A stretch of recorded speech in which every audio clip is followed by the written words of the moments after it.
Tucked away on the second floor of a nondescript building in Causeway Bay District is a bookshop selling items banned in mainland China. For years, tourists have come here to buy books legally sold in Hong Kong. But for some sellers, there's been a recent dip in business. We're not sure if the drop in sales is linked to the general decline of retail business or other factors such as growing political censorship. Hong Kong publishers have been less active since the Causeway Bay Books disappearance incident. 5 men associated with a different bookshop called Causeway Bay Books went missing from Thailand, Hong Kong and mainland China in the last year. They reappeared in Chinese police custody. 4 of the 5 have been released, including Lam Wing-Ki, who said he was held and interrogated for 8 months.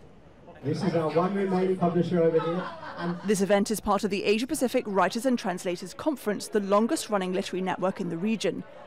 It was held in Guangdong, Hong Kong and Macau this year with representatives from at least 20 countries. While some people are experiencing new restrictions in the publishing industry in Hong Kong, others are enjoying freedom of expression at events like these, where authors, writers and poets come together to share their stories with others from the region.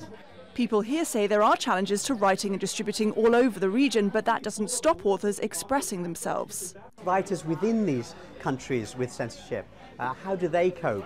And what we found is that limitations actually foster creativity.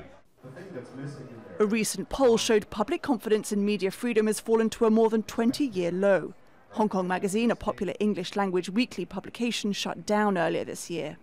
It could be partly the content. It may be embarrassing our government or embarrassing the Chinese government, for example, or it could be some other politics as well. Pete SPURRIER has been publishing books about Hong Kong and China for 12 years and recognises economic and political pressures that didn't exist before. The main thing now is to carry on publishing, carry on writing, carry on speaking in the way that we are able to now, according to Hong Kong laws, because if we decide that's a bit too difficult now, a bit too dangerous, that freedom will disappear. And that's just what some publishers and bookshops continue to do, making the most of the freedoms that exist here, even if they don't just next door. Malone, Al Jazeera, Hong Kong.